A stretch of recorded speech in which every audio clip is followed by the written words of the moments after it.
वैसे तो ठाकुर जी नाराज तो है रहे होंगे मुंह पे, वो सवेरे के 5:30 बज रहे हैं, दारी के अभी भिजा रहो हमें। ठाकुर जी कह रहे होंगे जैसे तू हमें भिजा रहो, हमारा मन कर रहा हो कि तू भी भीज, और ये जितने सबरे बैठे हैं छप्पर में ये सबरे भीज जाएं। कहीं ठाकुर जी को मन कर गया हमें भिजावे को, तो वो तो सीधी बाढ़ लेके हमें वर्षा ना करें। लेकिन अब अकिंचन कथा है, 17 सुबह 5 बजे को है, तो ठाकुर जी एक दिन के लिए क्षमा करो। लेकिन आज तो यहाँ पे आगे वर्णन आवेगो कि श्री भट्ट जी कह रहे हैं कि मैंने यत्न नहीं किया, अपने आप श्यामा श्याम के युगल स्वरूप को देख करके घटा स्वयं को रोक नहीं पाई है बरसवे थे। जुगल किशोर कुंज तर ठाड़े, जुगल किशोर कुंज तर ठाड़े, जुगल किशोर कुंज तर ठाड़े, जुगल किशोर कुंज तर ठाड़े, जतन कियो कछु में ना, जतन कियो कछु में उमगी घटा चहु दिश श्री भट्ट जो, उमगी घटा चहु दिश श्री भट्ट, उमगी घटा चहु दिश श्री भट्ट जो,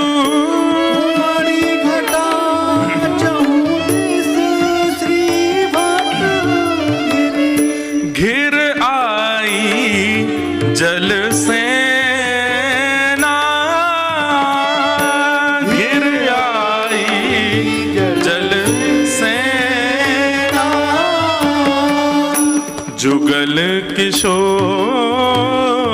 कुंज तर ठाड़े, जुगल किशोर तर ठाड़े, जतन कियो कछु में ना,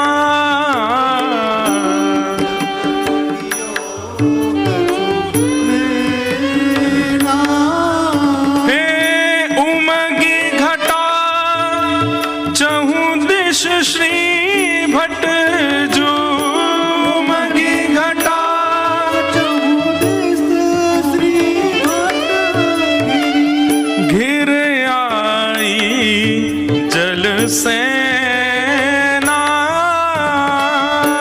घिर आई जल सेना, हे भीजत कब देखो इनने ना, भीजत कब देखो इनने ना, हे भीजत कब देखो इनने ना, भीजत कब देखो इनने ना, हे श्यामा जू की सुरंग चुनरी, श्यामा जू की सुरंग चुनरी, मोहन को उपरे ना, मोहन को उपरे ना, हे भीजत कब देखो इनने ना, भीजत कब देखो इनने ना, हे भीजत कब देखो इनने ना, भीजत कब देखो इनने ना, हे भीजत कब देखो इनने ना, भीजत कब देखो, भीजत कब देखो, भीजत कब देखो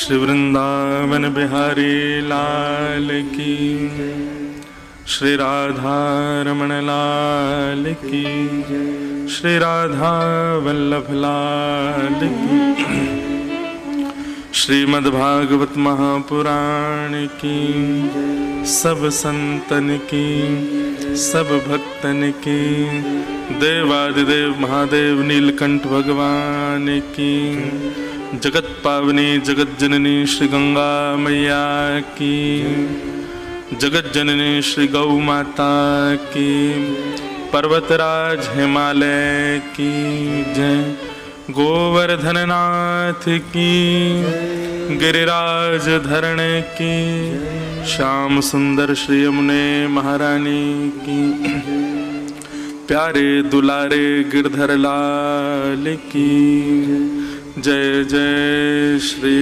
राम, जय जय श्री राम, जय जय श्री राधे द्वारिकाधीश की जय। नमः पार्वती पतये हर हर महादेव।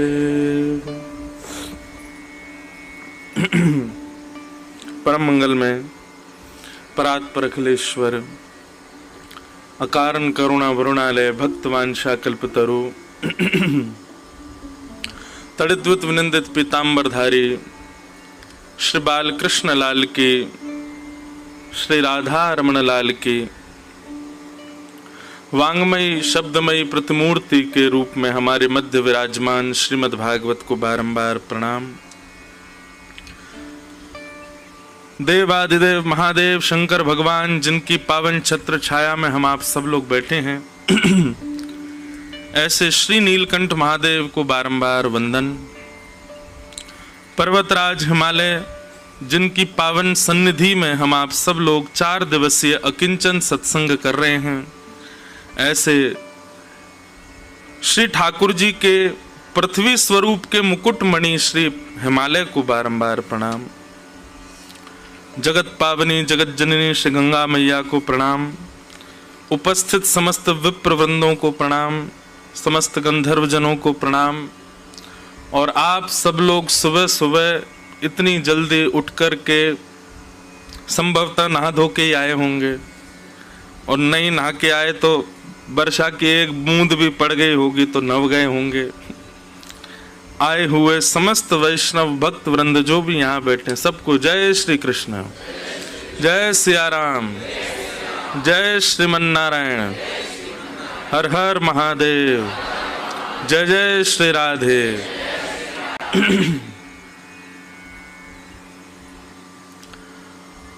अकिंचन कथा का ये पावन सत्र ऋषिकेश में चल रहा है। आज द्वितीय दिवस की बेला प्रारंभ हो रही है।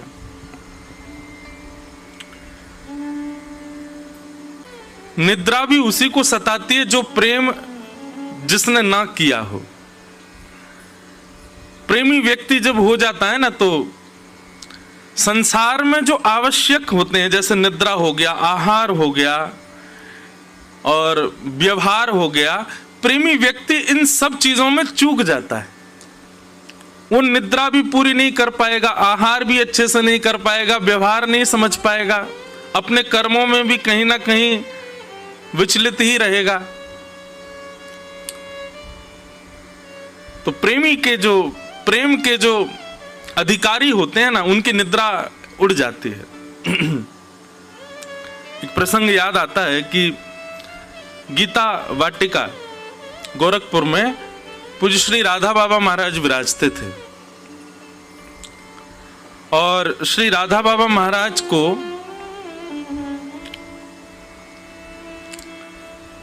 हमारे वृंदावन के एक रास लीला में श्री कृष्ण का रूप धारण करके लीला मंचन करने वाले श्री घनश्याम ठाकुर जी, ठाकुर जी बनते थे मुकुट पहन करके और पीतांबरी पहन के रास लीला में कृष्ण बनते थे। पर उनका चित्तवृत्ति ऐसी, एक तो राधा बाबा को उनमें साक्षात ठाकुर जी दिख गए, और ठाकुर जी श्री घनश्याम ठाकुर जी को राधा बाबा में ही सर्वस्व अपने गुरु का दर्शन हो गया। उसके बाद उन्होंने लीला मंचन नहीं किया, वो वहीं बाबा के पास ही रह गए। और कथा प्रसंग बड़ा है, पर एक बात हम बता रहे हैं, तो घनश्याम ठाकुर जी कभी कभी लीला सुनाया करते थे ब्रज की, और श्री राधा बाबा महाराज बैठ के सुनते थे। स्थिति ऐसी हो गई श्री राधा बाबा महाराज की सुनते सुनते कि बस जब अति हो जाती ना, तब सत्संग रोक करके तब कुछ प्रसाद पाने जाते, नहीं तो सत्संग में ही लगे रहते। कब दिन हो रही है, कब रात हो रही है, आचार विचार शौच निवृत्त होने के लिए थोड़ा बहुत समय निकालते थे, नहीं तो सत्संग ही चलता रहता था। सामान्य संसार में ऐसा होता है कि हर दिन आपका सुख कम होता है, पर सत्संग में ऐसा होता है कि हर क्षण आपका सुख बढ़ता है, आपका आनंद बढ़ता है। लीला सुनते सुनते स्थिति हो गई कि अब दोनों रात में सोते भी नहीं है। घनश्याम ठाकुर जी कथा सुनाते हैं और राधा बाबा महाराज बैठ के सुनते हैं। एक दिन, 2 दिन, 3 दिन, 4 दिन, अनेक दिन बीत गए, दोनों सोए ही नहीं। बस सुबह सुबह आरती पूजा का जब समय होता तब संकेत मिल जाता, तो बस उस समय स्नान आदि के लिए जाते थे और आकर के फिर अपना पूजा आदि से निवृत्त हो फिर सत्संग में बैठ जाते थे। एक दिन श्री राधा बाबा महाराज प्रसाद पा रहे थे, घनश्याम ठाकुर जी भी साथ में बैठ के पा रहे थे। तो प्रसाद पाने के बाद में जब हाथ धोने के लिए और कुल्ला आदि करने के लिए बाबा जैसे बाहर गए, तो ठाकुर जी के मन में भाव आया, जिस समय बढ़िया ने कमर सीधी कर लूं अपनी, 5 दिन है गए सोए ही नहीं। तो बगल में कुटिया थी उनकी, तो तुरंत गए और जाकर के बस थोड़ी देर के लिए बस लेटे ही थे कि उनको गंभीर गहरी निद्रा आ गई, सो गए। जैसे ही श्री राधा बाबा महाराज अपने हाथ निवृत्त करके और जैसे ही वापस आए, कक्ष में जब ठाकुर जी को नहीं देखा, विचलित हो गए। कहां गए ठाकुर जी, कहां चले गए? अरे ठाकुर जी आप कहां हो? अब सामान्य संसार का व्यक्ति हो ना, तो इतना कोई संग लगा रहे तो वो व्यक्ति विचलित हो जाएगा, अरे मुझे सोने ही नहीं देते, मुझे बैठने ही नहीं देते। लेकिन ये सत्संग की बात है, ये भक्तों की बात है, यहां पर वो संसार वाला भाव नहीं आता है।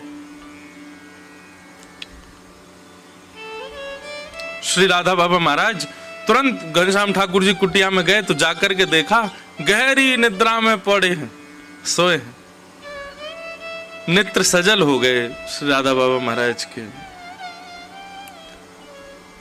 उनको कृष्ण रूप में देखा है रास मंच पर, और कृष्ण ही मान करके अपने साथ रखते हैं।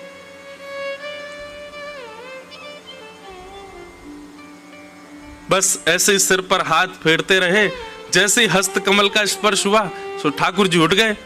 जैसे ही उठे तो राधा बाबा महाराज के मुख से एक शब्द निकला, आशिक होके सोना कैसा, प्रेमी होके निद्रा कैसी। वो प्रेमी कैसा जो सो जाता हो, वो आशिक कैसा जिसको निद्रा आ जाती हो, वो प्रेमी कैसा जिसको भोजन की सुध हो, जिसको तन की सुध हो, जिसको व्यवहार की सुध हो। बस इसी बात ने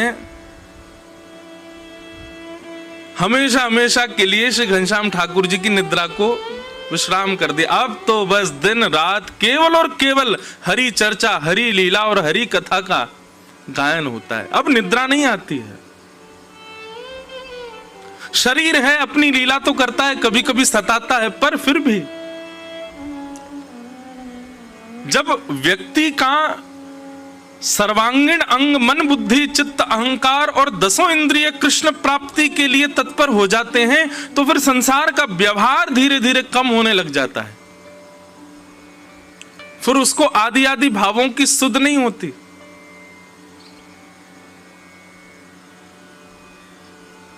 तो इस अकिंचन कथा को हमने इस भाव से रखा था कि इसमें केवल वही आएंगे, भीड़ नहीं आएगी, इसमें वही आएंगे जो अधिकारी होंगे, जो सुबह उठ सकें, जो सुबह नहा सकें, जो सुबह भाग के आ सकें। फिर ये कथा तो ऋषिकेश में भी नहीं है, वहां से भी कितनी दूरी पर है कि यहां भी अधिकारी ही पहुंचेंगे, हर कोई नहीं पहुंच पाएगा। लेकिन फिर भी आप इतनी संख्या में सब आ गए हो, मानो ठाकुर जी ने कितने सारे अधिकारी चुन लिए हैं। हमें देख के बहुत सुख मिला। आप सबको बारंबार प्रणाम।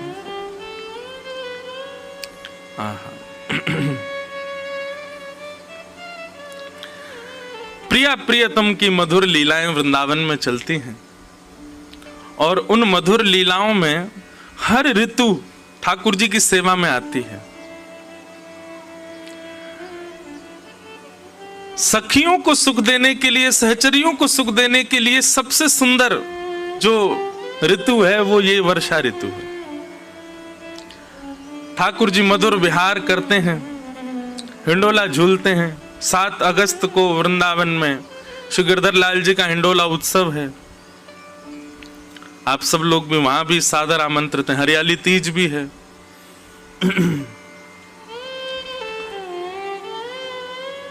हवा नहीं चलती है सावन के महीने में, इसलिए ठाकुर जी झूला झूलते हैं। और झूला झूलते हैं तो आगे पीछे जब होते हैं तो हवा होती तो है, चलती नहीं है, तो वो शीतल हवा जो है वो स्पर्श करते हैं, ठाकुर जी को सुख मिलता है, इसलिए ठाकुर जी झूला झूलते हैं। एक बड़ी मधुर कथा है कि ठाकुर जी वन जाते हैं गैया चराने के लिए। तो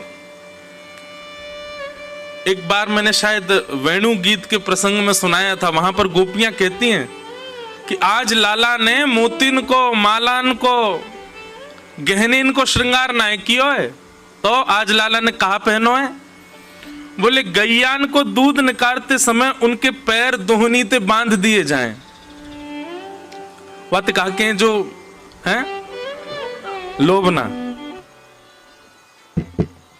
अब भैया किंचन आवाज आ रही है सबको? पीछे बार इनने आ रही है।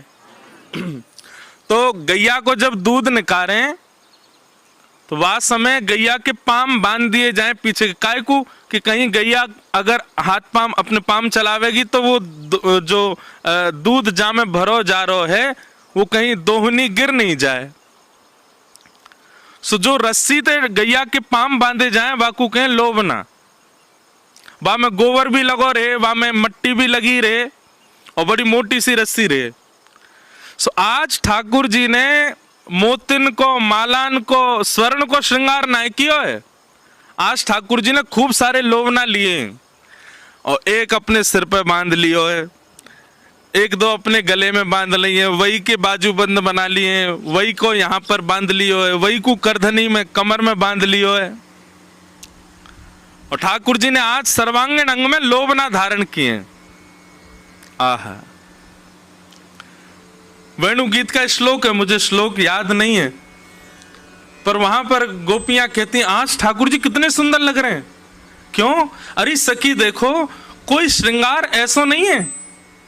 आज को श्रृंगार तो प्रसाद बांट रहा है। मतलब बोले ठाकुर जी जब चल रहे हैं तो गले में पहनी हुई रस्सी, हाथन में पहने हुए बाजूबंद, कड़ूलान के रूप में लोभना, उन सबन में मट्टी और गोबर जो लग रहा का है वो ठाकुर जी के चलवे ते नेक नेक गिर रहे हो है और ठाकुर जी के अंग पे भी लग रहे हो है।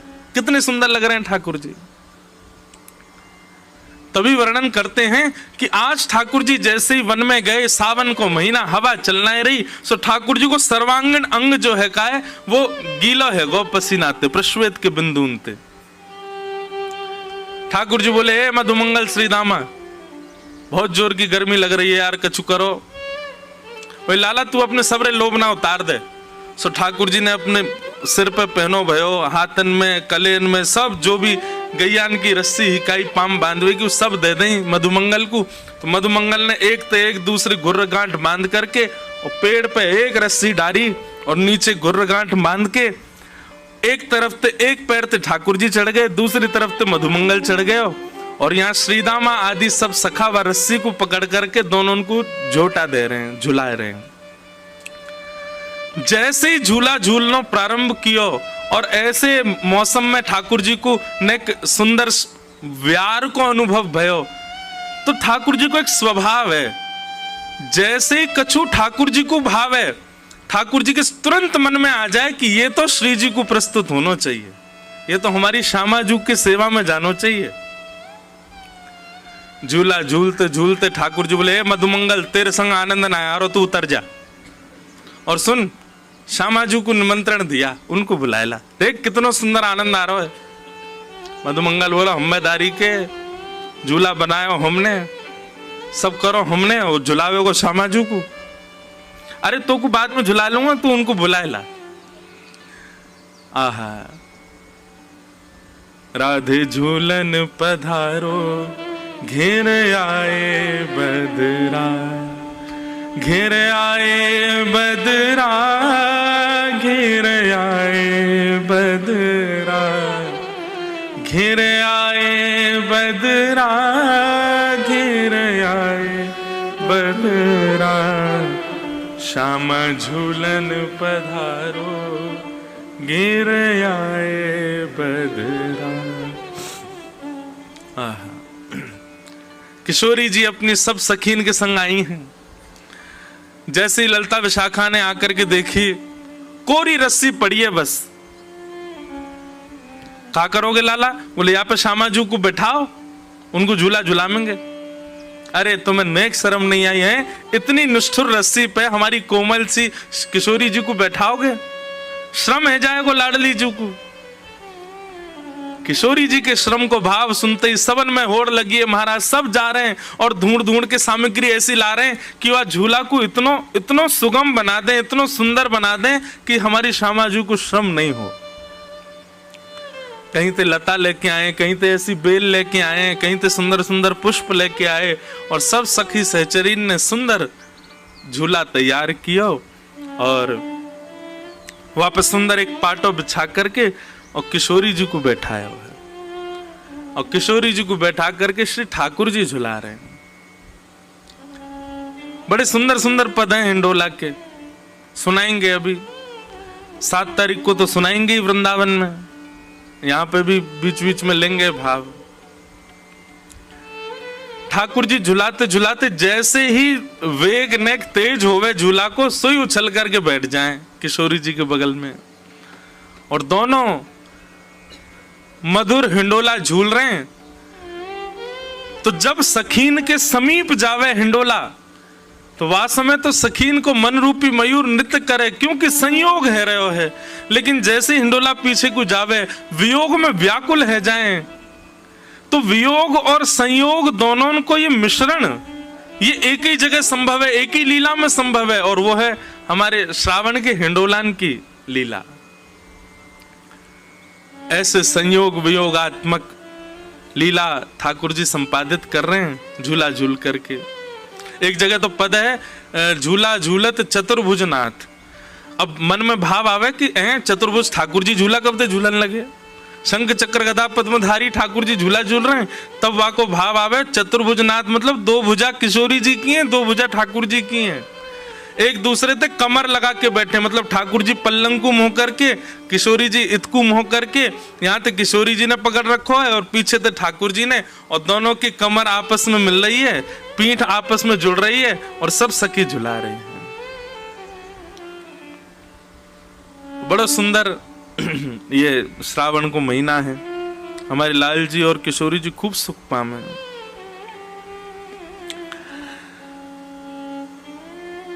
आओ अब कथा क्रम में हम लोग चलें, जो विषय लेके चल रहे हैं उस विषय में ही आगे की चर्चा करेंगे।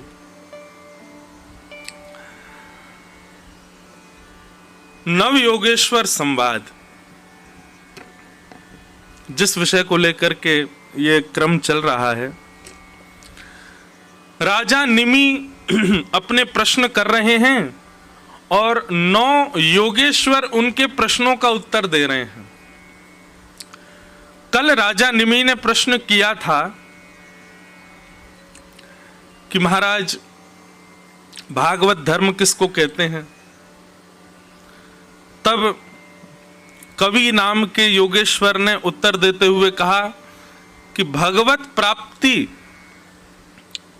ठाकुर जी अपनी प्राप्ति का साधन जो बताते हैं, उस साधन का पालन करने वाला व्यक्ति ही भागवत धर्मावली है। ठाकुर जी ने येन केन प्रकारेण कहीं भी ऐसा कहा है कि ये करने से मैं मिलूंगा और उस क्रिया को करने में जो पीछे ना हटता हो वही भागवत धर्मी है।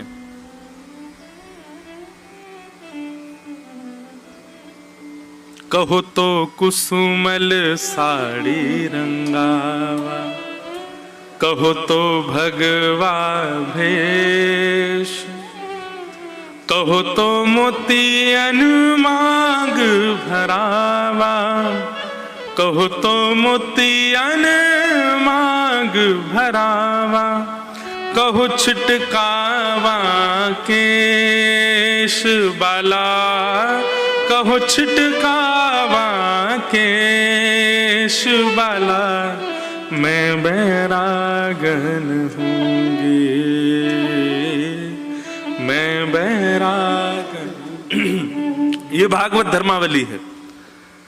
मीराबाई क्या कह रही हैं? कहो तो कुसुमल साड़ी रंगावा। किसी पीत वस्त्र पहने हुए महात्मा को देखती हैं तो मीराबाई पूछती हैं, आपने सारे वस्त्र पीले ही क्यों पहने हैं? इनको पहनवे को अभिप्राय क्या है? संत कहते हैं कि इन वस्त्रों को धारण करने से प्रमाणित होता है कि हम ठाकुर जी के हैं। आहा, मीराबाई दौड़ करके गई, जहां भी पीले वस्त्र मिले वही पहन के आ गई। सब घर के कह रहे हैं, अरे मीरा, तू राजघराने की थोड़ी तो मर्यादा देखा कर, क्या पीले पीले वस्त्र पहन करके जोगन बन के घूम रही है? बोले एक संत मिले थे सुबह, वो कह रहे थे कि पीले वस्त्र पहनने से हम ठाकुर जी के ये प्रमाणित हो जाता है। आहा, किसी को देख करके मीराबाई ने देखा बड़ा सुंदर श्रृंगार किया है।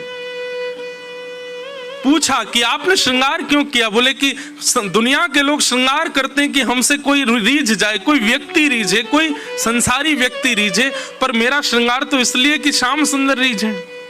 मीराबाई ने भी अपना उस दिन मानो जितना श्रृंगार सुंदर था राजघराने में सब धारण कर लिया। महंगे महंगे हार, महंगे महंगे मोती, महंगी महंगी चुनरी। क्यों? आज श्रृंगार क्यों किया? आज तो कोई विशेष तिथि नहीं है मीरा।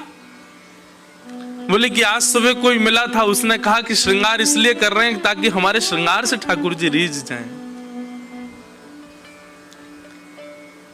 अगले दिन मीराबाई ने किसी को देखा, उसके सिर पर केश ही नहीं थे। मीराबाई ने उसको देख के कहा, तुमने केश क्यों मुड़वा दिए? बोले शास्त्र आज्ञा करते हैं, पंचविंशति तत्वज्ञ यत्र तत्राश्रमे वशन जटी मुंडी सिखी वापी मुच्यते नात्र संशय। बोले संसार के विषय भोगों से जो विरक्त हो जाता है और ठाकुर जी के सुंदर भाव में जो उन्मुक्त हो जाता है, वो इसी प्रकार ऐसा भेष धारण करके रखता है कि अब संसार उससे ना रीझे, केवल श्याम सुंदर रीझे। केश धारण करने से संसार का कहीं ना कहीं आसक्ति आपके प्रति हो जाती है। हमने वो केश हटा दिए जिससे संसार ना रीझे। मीराबाई तो रोने लगी और महल में जाकर के अपनी माँ से, पिताजी से, सबसे कहने लगी, मेरे केश मुड़वाओ। क्यों? मुझे भी जोगन बनना है, क्योंकि जिससे ठाकुर जी रीझे मुझे वो करना है। भागवत धर्म यही है। अरे भैया, कई बार लोग बोलते हैं मेरे से आकर के, महाराज जी ऐसा ऐसा कर सकते हैं। अरे भाई, किसी ने गलती से भी कह दिया ना कि ऐसा करने से ठाकुर जी मिलेंगे, तो कर दो, उसमें संशय क्यों? किसी ने कह दिया कि यहाँ पे लौट जाओ, तुमको ठाकुर जी मिलेंगे, तो लौटे ही रहो, उठियो मत। फिर उसमें फिर हम संशय क्यों कर रहे हैं? ये ब्रजरज लगा सकते हैं, ये हम ऐसे कर सकते हैं, तुलसी जी में एकादशी को जल डाल सकते हैं, अरे अगर किसी ने गलती से भी कह दिया कि तुम ऐसा करो, इससे ठाकुर जी मिल जाएंगे, तो फिर उसमें संशय क्यों? उसमें किसी और से प्रमाण की आवश्यकता क्यों? कर दो बस। जैसे मीराबाई पूछती नहीं है, ज्यादा विचार करती नहीं है, बस कोई गलती से कह दे ऐसा करो मीरा, ठाकुर जी रीझ जाएंगे, मीराबाई लग पड़ती है उसी काम में। जिन भेषा मारो सावरो रीझे, जिन भेषा मेरो सावरो रीझे, जिन भेषा राधा रमण जुरी छे, जिन भेषा राधा रमण, मैं सो ही भेष धरूंगी, हो मैं तो सो ही भेष धरूंगी। हाँ,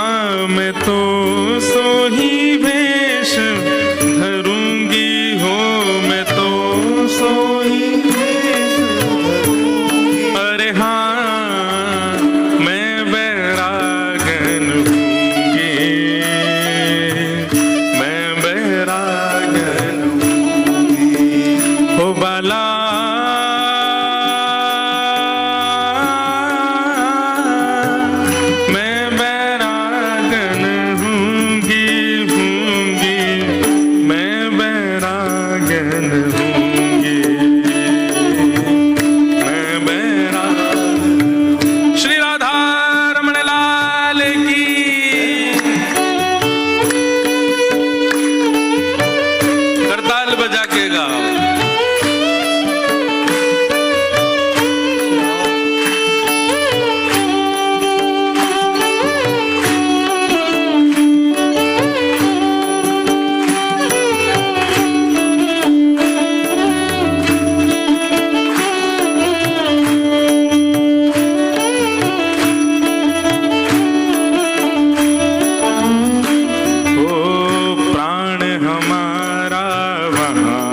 बसत है प्राण हमारा बसत है, प्राण हमारा वहाँ बसत है, प्राण हमारा वहाँ बसत है।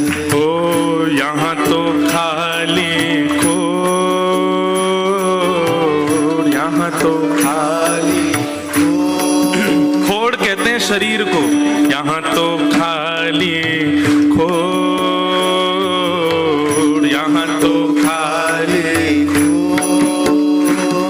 ओ मात पिता परिवार सोई है, मात पिता परिवार सोई है, मात पिता परिवार सोई है, मात पिता परिवार सोई है। ओ कहिए तिनका तोड़ बाला, कहिए तिनका ओ बाला, कहिए तिनका तोड़ बाला। अरे हाँ मैं बैरागन हूँगे, मैं बैरागन ओ बाला।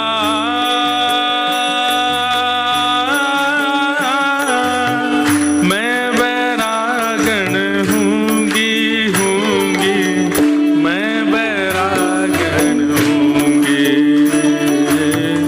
मैं बैरागन ओ मैं बैरागन हूँगी, मैं बैरागन। एक बालक ने मुझसे एक प्रश्न किया, बोले महाराज जी यदि हम मीराबाई का अनुसरण करें तो कई जगह शास्त्रों की बात और मीराबाई की करनी मेल नहीं खाती, माता पिता की आज्ञा की अवहेलना होती है, पति परिवार कुल कानी उन सब का त्याग करना पड़ता है, तब जाकर के मीराबाई जैसा भाव संपन्न हो सकता है। बहुत ध्यान से सुनना। और वहीं शास्त्र कहते हैं माता पिता की आज्ञा मानो, आदि आदि व्यवहार निभाओ, संसार में जिस काम से आए हो वो करो। इसमें एक उत्तर समझ में आता है, बहुत ध्यान से सुनना।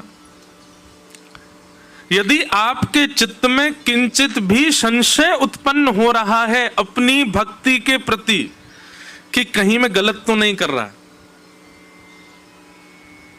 अपनी भक्ति पर एक क्षण के लिए भी यह भाव आता है कि कहीं हम गलत तो नहीं कर रहे हैं, तो आपको अपराध लगेगा।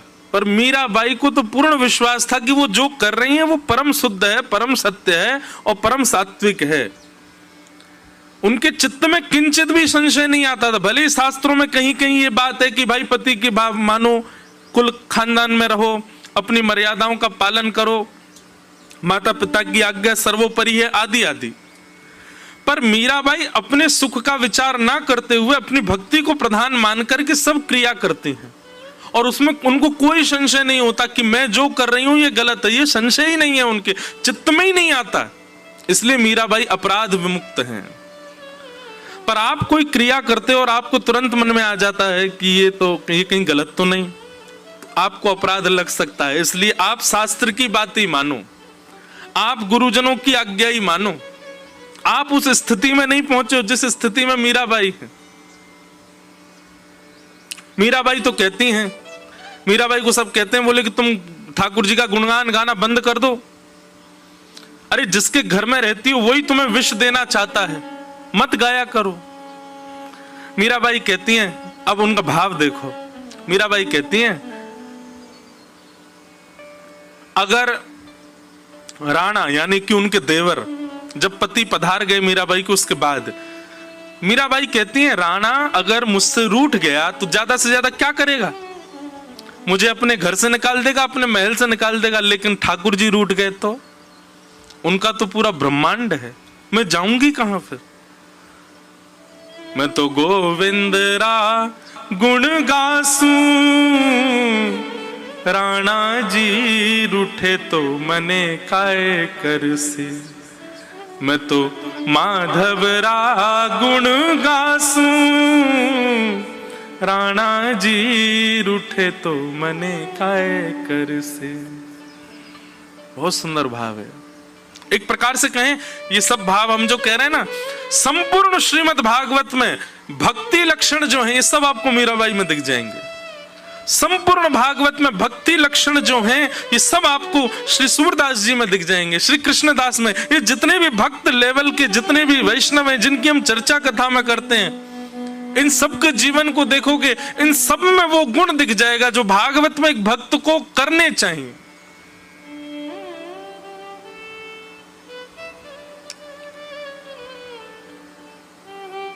हमें अभी भी चिंता है, कहीं हम वृंदावन गए तो वो नाराज हो जाएगा या वो हो जाएगा, ये हो जाए। आपके लिए वो नाराजगी ज्यादा महत्वपूर्ण है उसकी, आपके लिए ठाकुर जी महत्वपूर्ण, आप विचार ही नहीं करोगे। अरे संसार के विषय भोग भोगने में व्यक्ति बिल्कुल विचार नहीं करता। मैं कहीं मदिरा पान करूंगा, माता पिता ना, अरे होंगे तो कोई नहीं, मना लूंगा, पी ले अभी तो। अरे मांस खाना पाप है, हम हमारे यहाँ मांस नहीं खाते। कोई बात, कौन देख रहा, खा लो। वहां पाप करने में इतनी चिंता नहीं होती व्यक्ति को, लेकिन ठाकुर जी भजन करने में कितनी चिंता करता है, कितना विचार करता है, ये करूं तो ये हो जाए, ये करूं तो ये हो जाए, वो सोचे ये करे। व्यक्ति दूषित कर्म करने में भयभीत होते हुए भी कर देता है, और भजन करने में भयभीत होते ही छोड़ देता है। अभी कनाडा में मैं था, तो वहां पर हमारे लाल जी बड़े विचित्र हैं। शनिवार रविवार छुट्टी होती है, तो उस दिन तो किसी को दर्शन देने के लिए आज्ञा नहीं करी। सोमवार को जिस दिन सबका काम होता है, उस दिन श्री लाल जी के मन में भाव आया, आज हम सबको दर्शन देंगे। तो हमने रविवार को कहा कि भाई कल ठाकुर जी का दर्शन 2 बजे से दोपहर में होगा। तो जितने लोग बैठे सब बोले, महाराज जी हमारे तो काम होते हैं, किसी का कॉलेज होता है, किसी। मैंने भाई अब तो यही उपचार है, परसों तो हम जा रहे हैं वापस, कल ही दर्शन होंगे लाल जी के। अब हमको ऐसा भाव आया कि वही आएगा जो अधिकारी होगा, सब नहीं आएंगे, भीड़ नहीं आएगी। दूसरे दिन महाराज इतनी भीड़ आई लाल जी का दर्शन करने। अब मैं सबसे पूछूं तुम्हारा काम, बोले हम सिक लीव डाल के आए हैं, हम झूठ बोल के आए हैं, हमारा लंच टाइम था, हम भाग के आए हैं। 2 बालक आए, बड़े प्रसन्न मुद्रा में नाच रहे थे। मैंने कहा हाँ भाई तुम्हारा काम? बोले हमको तो महाराज जी हमारे काम से फायर कर दिया, निकाल दिया। मैं तो नाच क्यों रहे हो? बोले श्री गिरधर लाल जी ने आज ऐसा लगता है कि स्वीकार किया, एक बंधन था वो छुड़वा ही दिया हमारा। अरे मैंने कि घर कैसे चलेगा तुम्हारा? बोले कुछ दूसरी व्यवस्था इन्होंने छुड़वाया, यही करेंगे। मैंने कहा बस ये विश्वास चाहिए जैसा है। अब संसारी व्यक्ति तो इस बात में मुझे कोस सकता है, मतलब क्या सिखा रहे हो तुम लोगों को, सब छोड़ छाड़ दो, हैं ये सिखा रहे हो। हम कभी नहीं कर, बिल्कुल बने रहो, जहां हो वहीं के रहो। लेकिन जिस दिन ऐसा अटूट विश्वास हो गया ना, मेरे कहने से नहीं छोड़ोगे, तुम खुद ही छोड़ दोगे सब।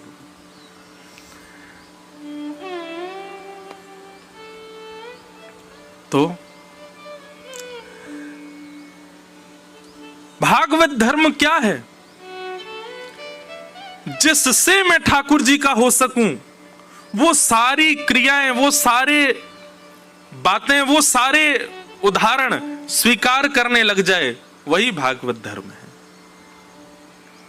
कोई गलती से कह दे कि तुम ये करो, इससे ठाकुर जी प्रसन्न हो जाएंगे, हाँ इतना विवेक जरूर मन में रखना कि वो कोई ऐसा काम ना हो जो संसारी भाव से युक्त हो,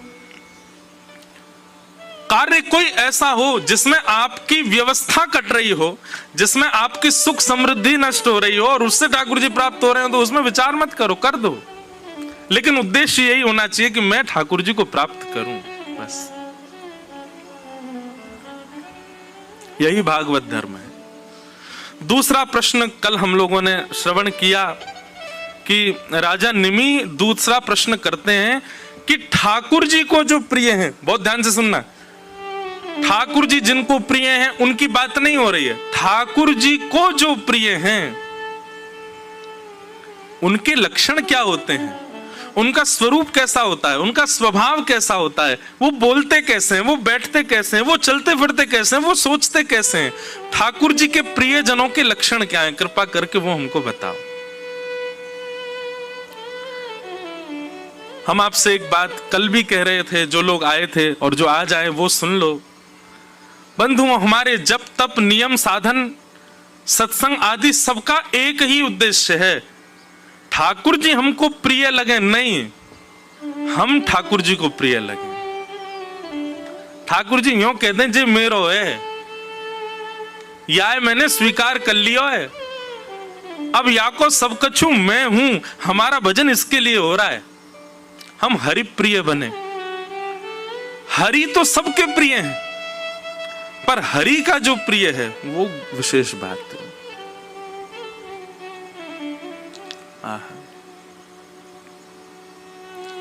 तो यहां पर हरि प्रियों के लक्षण बताए गए हैं। तो कल हमने एक लक्षण सुन लिया था कि हरि प्रिय का प्रथम लक्षण क्या है, सर्वभूतेषु यः पश्येत् भगवद भावमात्मनः भूतानि भगवत्यात्मन् एष भागवतोत्तमः। वो सब में ठाकुर जी को देखता है। दुनिया तो कह रही है ये कितना सुंदर है, पर भक्त जाकर के उससे क्या बोलेगा? सोचो, तुम इतने सुंदर हो, तुमको बनाने वाले राधारमण जी कितने सुंदर होंगे। या फिर दूसरा भाव क्या कहेगा, ठाकुर जी ने अपनी सुंदरता की एक छींटा दिया है, मार दिया तुम पे, कितने बढ़िया लग रहे हो। कोई बढ़िया गा रहा है तो सब उसकी प्रशंसा कर रहे हैं, तुम्हारा स्वर कैसा, तुम्हारा स्वर कैसा। लेकिन भक्त बैठा बैठा यही सोचता रहेगा, ये इतना बढ़िया गा रहा है, सोचिए हमारे ठाकुर जी जब गाते होंगे तब कैसा गायन करते होंगे। आहा,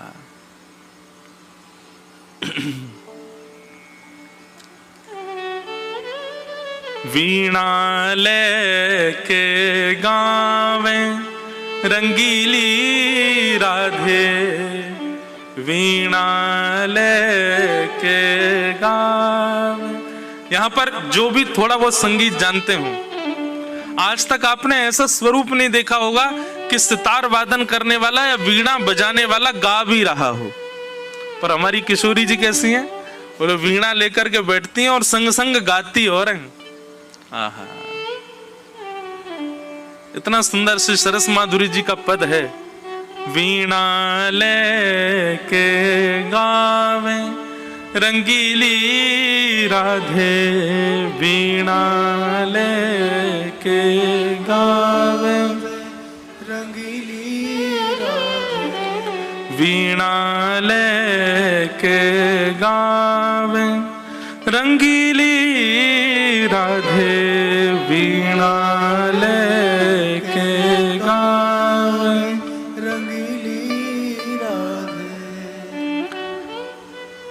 श्याम रूप अभिराम अधर धर, श्याम रूप अभिराम धर धरे, वंशी सरस बजावे,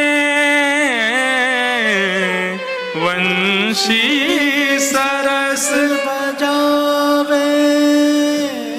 किशोरी जी वीणा बजाती हैं और जब गाती हैं सब पीछे से ठाकुर जी आकर के बैठ जाते हैं और किशोरी जी के स्वर में अपनी वेणु को लग करके और किशोरी जी के साथ साथ पीछे वेणु बजाते हैं ठाकुर जी। बंधु, कभी कभी मन में भाव नहीं आता, हमारी ऐसी कोमल सी किशोरी जी इतनी भारी वीणा लेकर के बैठती हैं और जिनने गिरिराज पर्वत उठा लिया वो नेक्सी जी बंसी लेके बैठे हैं। उल्टा होना चाहिए ना, ठाकुर जी वीणा बजाएं और किशोरी जी बंसी बजाएं। एक बार किशोरी जी ठाकुर जी से बोली हम बंसी बजाएंगे। ठाकुर जी बोले आप बंसी मत बजाओ। बोले क्यों? बोले बजेगी नहीं आपसे। किशोरी जी बोली अच्छा हमसे नहीं बजेगी। ललिता विशाखा तुरंत आ गई, ये पहले आ जाएं लड़वे लाल जी थे। का कही तुमने?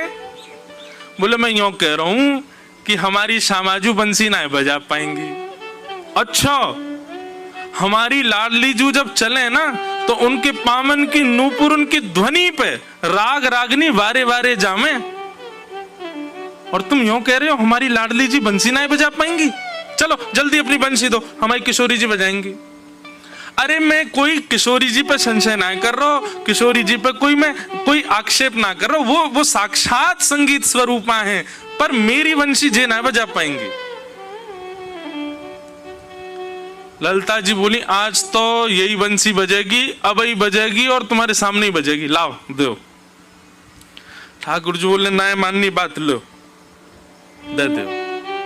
हे लाडली जू आज दिखा दो यार, जी बहुत अपने आप को कुछ समझे बंसी बजावे और यूं सोचे कि या के आगे कोई ना है, आज आप बजाए दो, नेक दिखाए दो, अपनो स्वर लगाए दो, यही को मूर्छित कर दी हूं बंसी बजाए के। ठाकुर जी खड़े, हाँ श्री जी बजाओ, हमारा तो सौभाग्य कि हमारी बंसी आपकी सेवा में, पर मैं फिर कह रहा हूं जी बजेगी नहीं। किशोरी जी ने अपने अधर पर वेणु धारण करके अपनी कोमल उंगलियों से छिद्रों को आच्छादित किया और जैसे ही प्राण पिरोए बस हवा ही हवा निकले, स्वर नहीं निकले।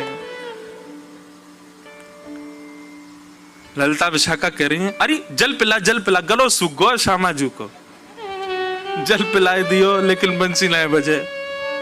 ठाकुर जी मंद मंद मुस्कुरा रहे, अब मैं कह रहा हूं नए बजेगी मुंह वापस कर दो। अरे श्यामाजू जी बहुत मायावी है, ये अपनी माया ते कछु कर सके, याने जरूर बंसी बांध दी होगी, याने बंसी को टोना टोटका करके बाकी स्वर सबरे अंतर ध्यान कर दिए, नहीं तो हमारी श्यामाजू कोई स्वर को, कोई संगीत के वाद्य को स्पर्श कर दे, अरे स्पर्श मात्र से बजन लगे, ये बंसी क्यों ना बज रही है। ठाकुर जी बोले पहले बंसी वापस करो फिर बताऊंगा। किशोरी जी ने बंसी वापस करी। ठाकुर जी बोले अच्छा एक बात बताओ, आप वंशी को वादन करते समय मन में कौन को चिंतन कर रही हो? किशोरी जी बोली मैं तो कोई भी वाद्य बजाऊं आपको ही चिंतन करूं। बोले यही तो गलती कर रही हो, ये वंशी जो है ना हमारी अनन्य भक्त है। अनन्य को मतलब कहा हुए एक के अलावा दूसरे को ना भजे ये, और या वंशी में नित्य आपको ही चिंतन होवे, या वंशी में नित्य आपको स्मरण होवे, ये वंशी आपकी भक्ता है और आप या वंशी से मेरी भक्ति करोगी तो ये वंशी कैसे बजेगी। हे श्यामाजू आप नेत्र बंद करके अपनो ही चिंतन करो, मतलब अपने ही स्वरूप को ध्यान करो। जब आप अपनो ध्यान करोगी तब ये वंशी बजेगी, क्योंकि या वंशी में तो नित्य आपको ही गायन की हो जाए। किशोरी जी ने अधर पर वंशी रख के जैसे स्वयं को स्मरण किया, अपने रूप नख, अपने रूप नेत्र आदीन को स्मरण किया, अपनों ही स्मरण करके जैसे ही वंशी अधर पर धरी बिना फूंक के वंशी बजन लगी। किशोरी जी के नेत्र सजल है गए, दौड़ करके अंक में भर लिए श्याम सुंदर। आपकी या अनन्य प्रेम पे ही तो मेरा मन करे कि मैं वारी वारी जाऊं। अरे स्वयं तो अनन्य है, अपने अंग संग रहवे वारे सब वस्तु भी अनन्य कर ली आपने।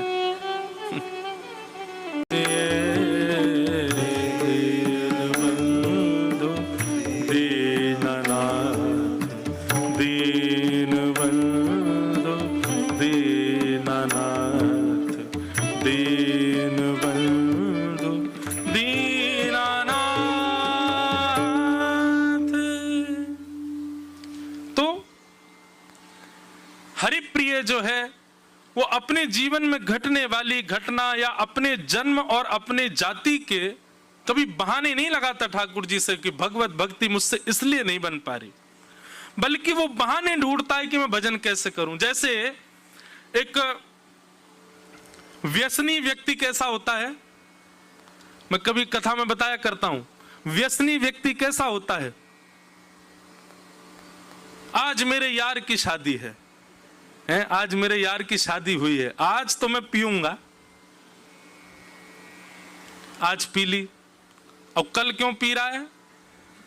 बोल आज मेरी पत्नी मुझे छोड़ के चली गई, आज मैं बहुत दुखी हूं, आज तो पीऊंगा। कल सुखी था इसलिए पी रहा था, आज दुखी है इसलिए पी रहा है। ओहो, जिस काम के लिए 10 साल से प्रतीक्षा कर रहा था, आज मेरा काम होगा, आज तो मैं पीऊंगा। जिस काम के लिए 10 साल से लग रहा था, आज वो हमेशा के लिए खत्म हो गया, दुख में, आज तो मैं पीऊंगा। वो हर चीज में बहाने क्या ढूंढता है? पीऊंगा। आज तो मेरे मित्र आए, आज तुम रात में ऊपर छत पे पिएंगे। आज मेरे साथ कोई नहीं है, मैं अकेला हूं, क्या करूं, मन नहीं लग रहा, आज तो पीऊंगा। भगवत भक्त ऐसा ही हो। आज मेरे बुआ के बेटे की शादी, आज तो कीर्तन करेंगे। आज मैं पास हो गया भाई, कितने परसेंट? 89%, 95% आए हैं, पार्टी कुछ नहीं, आओ चलो ऋषिकेश में चलेंगे, गंगा किनारे कीर्तन करेंगे, महाराज जी की अकिंचन चल रही है, वो सुन के आएंगे। 10 साल से जिसके लिए लगा हुआ था, काम हो जाए हो जाए हो जाए, नहीं हुआ। आज मेरा केस जो था वो उसमें मैं हार गया, जो भी कुछ, आज क्या करेंगे? आज तो घर में उत्सव रखेंगे। ऐसा वैष्णव भक्त क्यों नहीं होता है? व्यसनी हमसे आगे क्यों चला जाता, हम क्यों पीछे पड़े रह जाते हैं? ये रेस चल रही है, दौड़ भाग चल रही है, वो व्यसन करने में होड़ लगाता है, व्यसन करने में कोई चूक नहीं छोड़ता, हम भजन करने में क्यों छोड़ देते हैं चूक? सुख की घड़ी हो, दुख की घड़ी हो, सब में व्यसनी व्यसन करता है, हम केवल सुख की घड़ी ही क्यों खोज के रखते हैं? अनुकूलता हो तो ही कथा क्यों सुनेंगे, अनुकूलता हो तो ही वृंदावन क्यों जाएंगे, अनुकूलता हो तो ही हम लोग क्यों भजन करेंगे? प्रतिकूलता में जैसे व्यसनी व्यसन नहीं छोड़ता, हम भजन क्यों छोड़ देते, हम भगवत भाव क्यों छोड़ देते? अपनी हर स्थिति में कोई बहाना ना लगाए ठाकुर जी के भजन के लिए। मैंने कईयों से कल पूछा, अच्छा 4 दिन के लिए आए हो? कल जाएंगे हम तो, हमारी टिकट हो गई महाराज जी। वाह, खुद से ट्रेन छूट जाए, लेट लपीट उठो और ट्रेन छूट जाए तब कोई दोष नहीं, लेकिन कथा छोड़ के ट्रेन जरूर पकड़नी है हमको, वो काम जरूर करना हमको। अरे जीवन के कुछ ये बल्कि मैं तो ऐसा कहता हूं, सप्ताह कथा में 1-2 दिन के लिए आया करो, पर ये छोटे सेशन जो होते हैं ना, 3 दिन के 4 दिन के, इसमें तो पूरे आया करो। इसमें वो भाव प्रकट होते हैं जो भाव सब जगह प्रकट नहीं होते। इससे बाद में मिलोगे, कथा के बाद में, तो तुम्हें यही कहूंगा अच्छे से जाना। यहां बैठ के अधिकार है इसलिए कह सकता हूं, आगे से कभी भी पता चले ना कि ये छोटे सेशन की कथा है, 3 दिन का है, 4 दिन का है, 2 दिन का है, और या फिर बड़े सेशन की कथा 1 महीना की है, तो उसमें निश्चित ही कुछ विशेष होगा, उसका पूरा समय निकाल के आया करो। आपके रुकने या आपके जाने से कथा तो रुकेगी नहीं, कथा भाव तो चलेगा, पर हम आपको कह रहे हैं बहाने मत बनाओ, भगवत भाव में नहीं। अरे मौसी के घर गए, 2 दिन के लिए गए थे, तीसरे दिन क्यों नहीं आए लौट के? बच्चों ने रोक लिया, वहां रुक गए। घूमने गए थे बाहर, 5 दिन के लिए गए थे, 1 हफ्ता क्यों लगा? क्या 2 दिन में बच्चे रोने लगे, हमको रुक जाने दो। ऐसी जगहों पे आप जब बहाने बना के रुक सकते हो, भगवत कथा में क्यों आपका बहाना चल जाता है कि जाना है? एक बार फ्लाइट छोड़ के तो देखो ठाकुर जी के लिए, एक बार ट्रेन छोड़ के देखो ठाकुर जी के लिए। अरे कैसे कैसे वैष्णव आते हैं वृंदावन में, वो जबरदस्ती समय लगाते हैं मंदिरों में। क्यों? घर वाले करे जल्दी कर, ट्रेन निकल जाएगी हमारी। हाँ बस बस बस बस वो राजभोग आरती कर लें, और ठाकुर जी कह रहा जल्दी लेट कर दो, ठाकुर जी ट्रेन निकल जाए, 1 दिन और रुकने को मिल जाए। समझो ऐसी भावना जिसकी है ना, जो केवल और केवल इसके बहाने ढूंढता है कि मैं कैसे और रुकूं, वो ठाकुर जी का स्वीकारी भक्त है, वो हरि प्रिय है।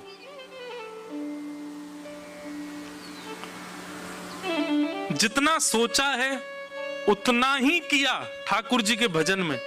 जितनी अवधि सोची, जितना समय सोचा, जितना धन सोचा, जितना जो भी आपने जितना सोचा उतना ही किया, उससे 1% भी ज्यादा नहीं किया, तो अभी हरिप्रिय नहीं बने आप। लेकिन जितना सोचा उसके अधिक कर आए हो। लाल जी ने उंगली पकड़ रखी है आपकी, इसलिए अधिक हो रहा है।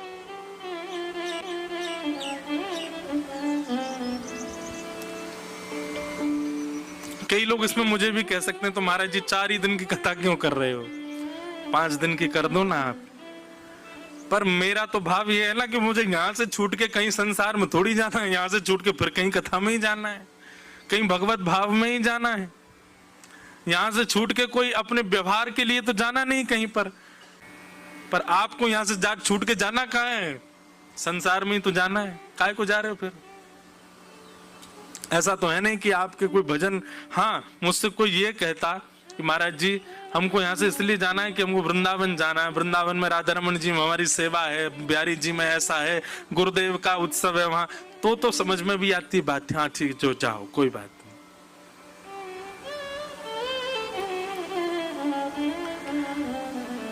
हमको विदेश से 6 अगस्त को आना था लौट करके, पर जब हमारे आहूजा परिवार का यही बनना था कब होगी कथा, कब होगी कथा, कब होगी कथा। अक्टूबर का समय जो था वो भी नहीं हो पा रहा था, तो फिर विदेश का टिकट बन चुकी थी, 6 अगस्त को हमको पहुंचना था वापस। वो कैंसिल करा के 1 तारीख को आए ताकि यहां पर सत्संग कर सके, यहां पर आप सबके मध्य में भगवत भाव हो सके। कोई अपनी प्रशंसा नहीं कर रहे, पर बहाने भजन से भागने के नहीं, भजन में लगने के ढूंढो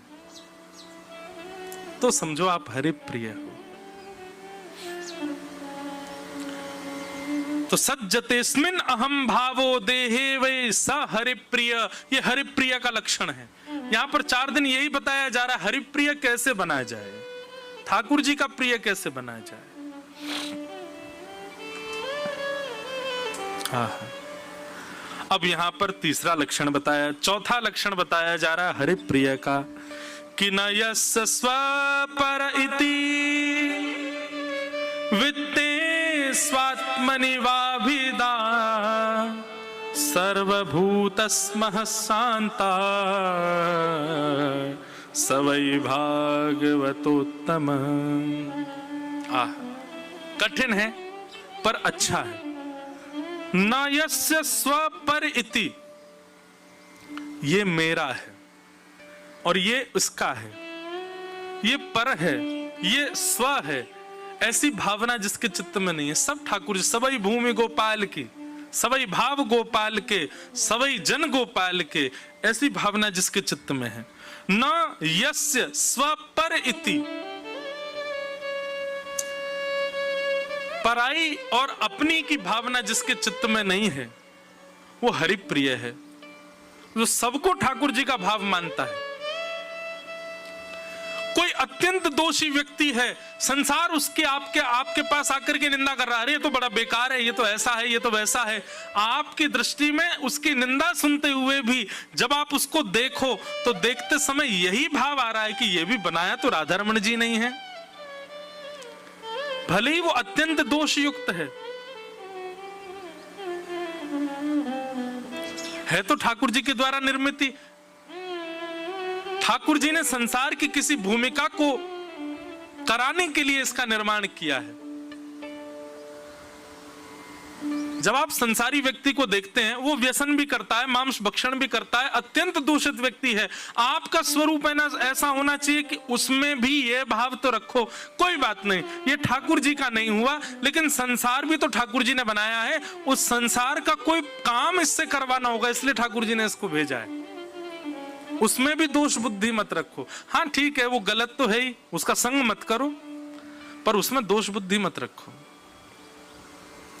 कहां तक कहें भैया, अगर आप पूर्ण हरिप्रिय बन गए ना, कोई धुआं उड़ा रहा है तो दूर से देखने में आपको वो भी ऐसे लगे ये भी गोपाल जी ने बनाया है। इसको शायद इसलिए ठाकुर जी ने बनाया होगा कि ये व्यसन करके और व्यसन करने के बाद में दूसरे लोगों को किसी ना किसी भाव से ये सिखा सके कि भाई व्यसन करने से देखो मेरी ये स्थिति हो गई, तुम मत करना। कई लोगों का निर्माण ठाकुर जी इसलिए करते हैं कि उनसे दूसरों को शिक्षा मिले। कई लोगों को आप देखेंगे उनके जीवन में भयानक कष्ट आ जाता है और कुछ भी करते हैं उससे कष्ट, वो कई बार ठाकुर जी किसी किसी का जन्म करते ही इसी भाव से, जीवन बनाते इसी भाव से कि वो दूसरों को ही समझा सके, तुम ऐसा मत कर देना, तुमने ऐसा किया तो फिर पछताओगे, भोगोगे। संसार में कोई भी व्यक्ति ऐसे ही नहीं आया है, ठाकुर जी ने सबको किसी ना किसी भाव से भेजा है। मुझे, आपको, हम सबको अपने प्रेम के लिए भेजा है। तो हमारे इतर जो लोग हैं, जो संसारी हैं, उनको ठाकुर जी ने संसार भी तो चलाना है ना, उसके लिए भेजा है। एक मां के दो पुत्र हैं, एक घर का ध्यान रखता है और एक बाहर का व्यापार सब संभालता है। दोनों के इस व्यवहार से ही तो घर संभला है। ऐसे ही भगवान के हम सब पुत्र हैं, हम सबको तो ठाकुर जी ने अपने प्रेम के लिए बनाया है। पर संसारी लोग जो हैं उनका निर्माण ठाकुर जी ने इसलिए किया, संसार भी तो चले। व्यसन भोग करना भी तो, इससे भी तो कोई पापजन्य व्यक्ति दूसरों को, अगर आप ये सोचो, अगर कोई पाप नहीं करता तो हम वैष्णवों को कैसे पता चले कि ये पाप है, ये नहीं करना है? किसी ने किया, उसी से तो हमको पता चला। ठाकुर जी ने उससे इसीलिए करवाया था कि हमको पता चले, तो मतलब उसका भी कार्य निरर्थक नहीं है, ठाकुर जी करवा रहे हैं उससे भी। ऐसी दृष्टि हो जाएगी तो आपको किसी में दोष ही नहीं दिखेगा। हर व्यक्ति की क्रिया आपको ऐसी लगेगी कि ये ठाकुर जी ने मुझे समझाने के लिए ऐसा करवाया है, यह भी दोष इसका नहीं है, ठाकुर जी इससे करवा रहे हैं। हरिप्रिय बनना इतना सामान्य साधारण नहीं है, बड़ा कठिन है, लेकिन कोई बन जाए तो है। न यस्य स्वपर इति वित्ते स्वात्मनि वाभिदा सर्वभूतस्मनः शान्तः सवै भागवतोत्तम। उत्तम भागवत का लक्षण है, पराया और अपने के भाव नहीं रखता है, सब में सम बुद्धि रखता है, सब ठाकुर जी का है इसी भाव से रखता है। यह हरिप्रिय का, उत्तम भागवत का लक्षण है। इस प्रकार के ये उत्तम भागवत के लक्षण यहां पर बताए गए हैं। इनका पालन जो करे वो श्रेष्ठ है। तो इस प्रकार उत्तम भागवतों के लक्षण बताए गए हैं। आगे राजा निमि ने दूसरा प्रश्न किया, तीसरा प्रश्न किया। अभी तक कितने प्रश्न हो गए? 1 2 3। पहला प्रश्न भागवत धर्म क्या है, दूसरा प्रश्न भगवान का प्रिय कौन है, और तीसरा प्रश्न अब राजा निमि क्या कर रहे हैं कि परस्य विष्णोरिशस्य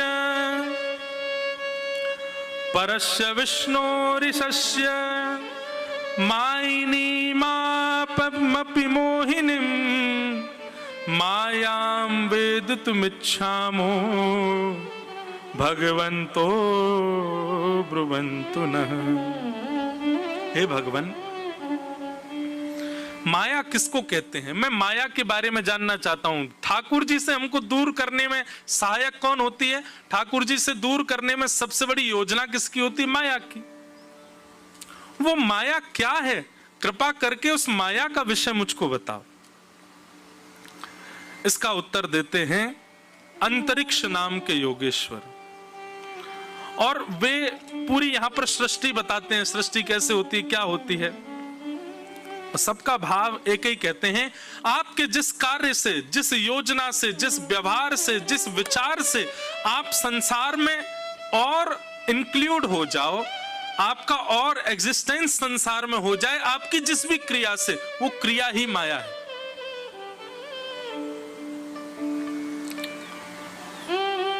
जिससे संसार आपको और अपनी ओर खींच रहा है, वो क्रिया ही माया है। और जिससे आप धीरे धीरे संसार से मुक्त होते जा रहे हो, वही भजन है। पहले हमारा व्यवहार ऐसा नहीं था, अब हमारे व्यवहार में थोड़ी कमी आ गई है। पहले हमारा स्वभाव अच्छा था, अब हमारा स्वभाव थोड़ा बदलता जा रहा है। पहले दया ज्यादा थी, अब दया कम होती जा रही है। पहले प्रेम ज्यादा था, अब प्रेम में न्यूनता आती जा रही है। पहले दोष दृष्टि नहीं थी, अब दोष दिखने लग गए हैं। जिन कारणों से ये सब हो रहा है वही माया है। सीधी बात, जिस क्रिया से आप ठाकुर जी से विमुख हो रहे हो वही माया है। जिस क्रिया से आप ठाकुर जी से दूर चले जा रहे हो वही माया है। हम लोग बालक को बड़ा करते हैं, बचपन से हम ही माया में लगाते हैं उसको। ये माँ है, ये पिताजी हैं, ये भाई हैं, ये बंधु हैं, दूध पियो, ये करो, ये करो, ये करो, आदि आदि सब भावों से फिर उसको स्कूल भेजेंगे। अच्छा देखो, स्कूल में मैं भी पढ़ा हूं, आप सब भी पढ़े, हम सब पढ़ते हैं, पर मूल उद्देश्य क्या था स्कूल में पढ़ने का? ज्ञान लेना नहीं, माया में फंसना। कॉलेज क्यों गए हम, यूनिवर्सिटीज क्यों गए? सबने किए, मैं भी गया हूं, आप सब भी कर रहे हो, पर मूल उद्देश्य यही था कि हमको क्यों पढ़ाया गया, क्यों लिखाया गया, क्यों सब चीजों में फंसाया गया, ताकि हम संसार की माया को खरीद सकें।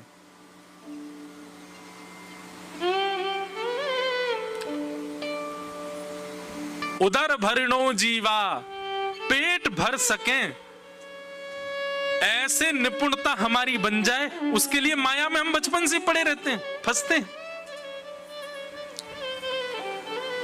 कहने का अभिप्राय, कल रात्रि में थोड़ा सुबह उठ करके करीब 3 बजे ये विषय पढ़ रहा था, तो मन में एक भाव आया कि बचपन से हमने किया क्या है? केवल माया में फंसने का ही काम किया है। भले ही हमको अच्छा लगता है बच्चे स्कूल जाने चाहिए, जाने ही चाहिए, पर मेरे इस बात से ऐसा नहीं है कि स्कूल जाने का कोई विरोध कर रहा हूं, नहीं नहीं भाई, मैं खुद भी गया हूं, आप भी जाओ, जाना ही है सबको। पर एक प्रकार से हम अगर उसकी सूक्ष्मता में जाके देखें तो सूक्ष्मता तो हम माया में पढ़ने के लिए ही इतनी मेहनत कर रहे हैं, इतना परिश्रम कर रहे हैं, और इन्हीं सब क्रियाओं से ही माया हमको जकड़ लेती है। हम माया के योग्य बने, उसका पूरा योजना हम बचपन से ही तो करते हैं। माया के योग्य बनने के लिए ही हम सारी योजनाएं बनाते हैं। भैया खूब करो, सारी योजनाएं बनाओ जिससे भी माया के आप हो जाओ, लेकिन जिस किसी दिन भी किसी सत्संग से टकरा जाओ, किसी वैष्णव की कथा सुन लो, किसी भगवत भाव में पहुंच जाओ, बस उसी समय अब विपरीत चलो। अब माया से ठाकुर जी के हम कैसे हों उसकी योजनाएं बनाओ। अब तक योजना माया के अनुकूल बनने की करी थी, अब योजना ठाकुर जी के अनुकूल बनने की करो। तो माया क्या है? संसार के वो सारे चकाचौंध, संसार की वो सारे आकर्षण जिनसे आप एक क्षण के लिए भी ठाकुर जी को भूल जाते हैं, वो ही माया है, वो सब माया है। तब यहां पर अब ये प्रश्न तो सामान्य था, लेकिन इसके अगला प्रश्न बहुत सुंदर है। राजा निमि कहते हैं कि महाराज इस माया से बचा कैसे जा सकता है, ये बताओ। अब माया में फंस तो गए, हमारा चक्र। अच्छा एक और बात बताऊं, आप माया में बचपन से ना पढ़ो ये भी संभव नहीं हो सकता। ठाकुर जी ने भेजा ही इसीलिए कि माया में फंसो और फिर माया में फंस के उस माया से निकलो। क्या ठाकुर जी गेम खेलते हैं हमारे साथ, पहली पूरी, पहले तो पूरा जन्म ही इसी रूप से करवाया कि माया में फंसे, और फिर कहते हैं अब माया से बचो। गीता में उदाहरण ठाकुर जी कह रहे हैं कि ये मत करो, वो मत करो। तो आपने संसार ऐसा बनाया ही क्यों कि उसमें फंसे, और जब फंस गया जीव फिर उससे कह रहे हैं कि अब इससे निकलो। यही तो पहेली है। टीचर अपना विषय स्वयं पढ़ाता है और स्वयं पढ़ाने के बाद स्वयं अज्ञात बन के आपसे पूछता है। स्वयं ने ही आपको एक विषय पढ़ाया और उसी विषय का फिर स्वयं अज्ञानी बन जाता है और आपसे प्रश्न पूछता है, अच्छा बताना ऐसा ऐसा होगा तो क्या होगा। अब बच्चा ये कहते गुरुजी आपने तो पढ़ाया था, आप ही भूल गए, तो टीचर पीटेगा और मैं तुझसे पूछ रहा हूं तेरी जानकारी के लिए कि तुझे कितना पता है। ठाकुर जी क्या करते हैं, पहले तो माया में हमको फंसाया, माया का पाठ पढ़ाया, और फिर ठाकुर जी ही कह रहे हैं अब तो तुम फंस गए, अब निकलोगे कैसे। उस समय कोई ठाकुर जी से कहे हैं फंसाया तो आपने, ये सब संसार में बांधा तो आपने।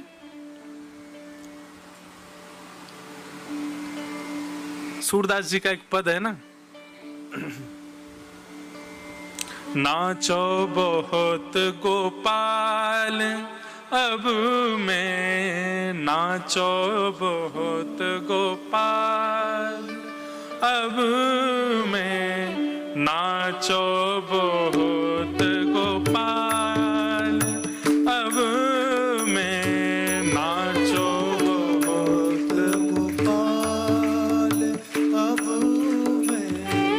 इस पद से एक बड़ी अच्छी एक स्मृति जुड़ी है मेरी। एक मिनट। एक बार पंजाब के कुछ लोगों ने मेरी कथा कराई, तो मैं ये पद आंख बंद करके गा रहा था, और जब मैंने आंख खोल करके देखा तो सब भंगड़ा कर रहे थे। अब मैं हंसूं, उन्होंने ये नहीं देखा कि ये पद क्या गा रहे हैं। उन्होंने कहा इसमें कह रहे हैं नाचो बहुत गोपाल, सो नाचने लगे। बड़ी अच्छी स्मृति इस पद से है, ठीक है। पर सूरदास जी क्या कह रहे हैं? मैं संसार में बहुत नाच लिया नाथ, नाचो बहुत गोपाल। बहुत अच्छा पद है, सब लोग गाओ। नाचो, नाचने का मन तो नहीं किसी का है। वैसे ही नाच रहे भैया संसार में। ये सुबह से ही चाय नचाना शुरू करती है। सबसे पहला नृत्य कौन करवाती है? चाय। कैसा नृत्य करवाती है? ए उठो, रजाई हटाओ अपनी, उठ के बैठो, मुंह धो के आओ, कुल्ला करके आओ, मुझको पियो। पहला नृत्य। दूसरा नृत्य कौन करवाता है? नाश्ता। इडली, डोसा, सांभर, बड़ा, और क्या आज क्या बना नाश्ता में? हैं? चीला। दूसरा नाश्ता कौन करवाता है? ये सब ना करवाते हैं। तीसरा नाश्ता नहीं, नृत्य। तीसरा नृत्य कौन करवा रहा है? जैसे मैसेज खोल करके देखा बैंक अकाउंट में पैसा कम हो गया है, अब भगो महाराज क्या करना, काम करो, जॉब करो। तीसरा नृत्य कौन करवा रहे हैं? हमारे बॉस करवा रहे हैं। हाँ भाई, ये फाइल कंप्लीट करके दो, ये करके दो, ये करके दो। जो भी काम करते हो वहां पे नृत्य हो रहा है। सब जगह नाचते नाचते आते हैं, लौट करके घर आते हैं। बच्चे कहते हैं हमारे लिए क्या लाए, अब इनके लिए नाचो। माता पिता कह रहे हैं हमारे लिए क्या व्यवस्था, पत्नी कह रही है मेरे लिए गहने लाओ, ये लाओ। सुबह से ही नाचना शुरू करते हैं, रात तक नाचते ही रहते हैं हम लोग।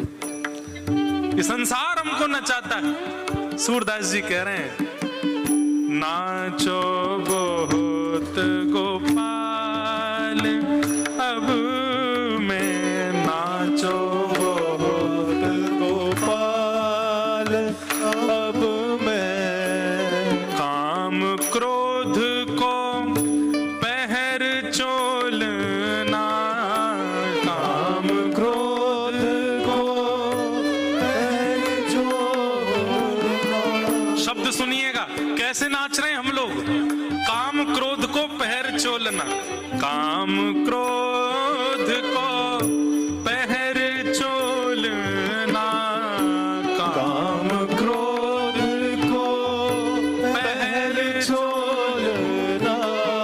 कंठ विषय की माल, कंठ विषय की माल, अब मैं नाचो बहुत गोपाल, अब मैं नाचो बहुत गोपाल, अब मैं नाचो बहुत गोपाल, अब मैं नाचो बहुत गोपाल। एक एक शब्द सुनिएगा, इसमें जो जो शब्दों का प्रयोग सूरदास जी कर रहे हैं यही माया है। काम क्रोध का चोलना, चोलना किसको कहते हैं? वस्त्र। काम और क्रोध के वस्त्र हमने सुंदर धारण किए हैं। जैसे नाचने वाला स्टेज पर जाने से पहले श्रृंगार करता है, वैसे ही हमारा श्रृंगार होता है संसार में नाचने के लिए। काम क्रोध को पहर चोलना, और कंठ विषय की माल, संसार के विषयों की माला गले में पहन रखी है। अब अगली पंक्ति में क्या कह रहे हैं? महामोह के नूपुर बाजत, महामोह की नूपुर बाजत। श्रृंगार करने वाला श्रृंगार करके आ रहा है, आपको कैसे पता चलता है? छम छम छम छम जैसी चाल सुनाई देती है, हर व्यक्ति मुड़ के देखता है कौन आया, ओहो कोई श्रृंगार करके आ रहा है। ये हमारे जो मोह है हमारे अंदर संसार के प्रति और संसार के विषयों के प्रति, यही ठाकुर जी को इशारा कर देते हैं, छम छम छम आवाज कर देते हैं, ठाकुर जी तैयार है नाचने वाला। महामोह क्यों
घट भीतर तृष्णा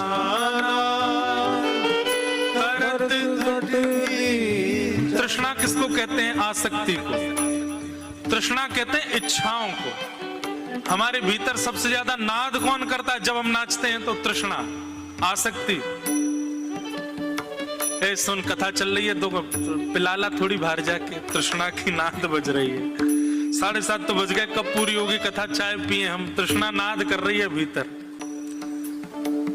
सुंदर रूप देखने के लिए नेत्र फड़क रहे हैं महाराज, कहीं ऐसे दिखाओ, कुछ दिखे सुंदर सुंदर चेहरे हमको। तृष्णा नाद कर रही है भीतर। कुछ खाने की, पहनने की, सुनने की, देखने की, ये जो नाद हमारे भीतर होते हैं, इसी पे नाचते हैं हम। तृष्णा नाद करत घट भीतर तृष्णा नाद करत घट भी। कैसे करती है? नाना विधि देता, नाना विधि देता, माया को कटी फेंटा बांधो, माया को कटी बेटा बांधो, माया को कटी फेंटा बांधो, माया को कटी बेटा बांधो।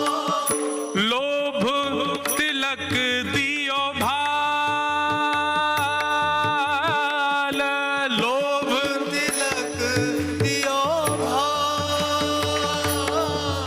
हे माया को कटी फेंटा बांध्यो, माया को बड़ी बेटा बांधो। लोभ तिलक दियो भाल, अब मैं लोभ तिलक दियो अब मैं नाचो बहुत गोपाल, अब मैं नाचो बहुत गोपाल। अब मैं नाचो बहुत गोपाल,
ये माया का नृत्य चल रहा है हमारा। और ऐसा नहीं है कि मैं कह रहा हूं तो मैं नहीं नाच रहा हूं, मैं भी नाच रहा हूं इस नृत्य में आप सबके साथ। और ऐसे ये सब श्रृंगार है हमारा। पर सूरदास, जब सूरदास जी कह रहे हैं कि मैं नाच रहा हूं तो हम कोई बच रहे होंगे इस नृत्य से? हम सब भी नाच रहे हैं। लेकिन अंत में सूरदास जी क्या कहते हैं? सूरदास की सवई अविद्या, जबकि नृत्य करने वाला कहता है कि मेरी विद्या। पर इस संसार में ये माया हमारी अविद्या है। अविद्या मतलब अज्ञान। दूर करो गोपाल अब मैं नाचो बहुत। अच्छा देखो, ये भी बात बड़ी सुंदर है। कई लोग ये कह सकते हैं माया में फंसे हम, और छोड़ने की प्रार्थना ठाकुर जी से कर रहे हैं कि आप छुड़ाओ। लेकिन इस बात का एक तर्क गोस्वामी तुलसीदास जी विनय पत्रिका में देते हैं। श्री गोस्वामी जी विनय पत्रिका में कहते हैं, बोले नाथ हरि जी तुम बहुत अनुग्रह कीनो। उस पंक्ति, उस पद में सूरदास जी अंतिम पंक्ति में कहते हैं,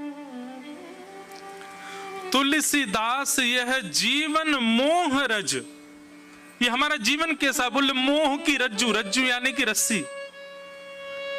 तुलसीदास यह जीवन मोह रज, ये जीव मोह रज।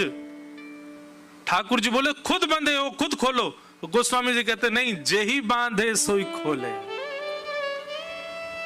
नाथ इस माया को किसने बनाया? ठाकुर जी बोले हमने बनाया।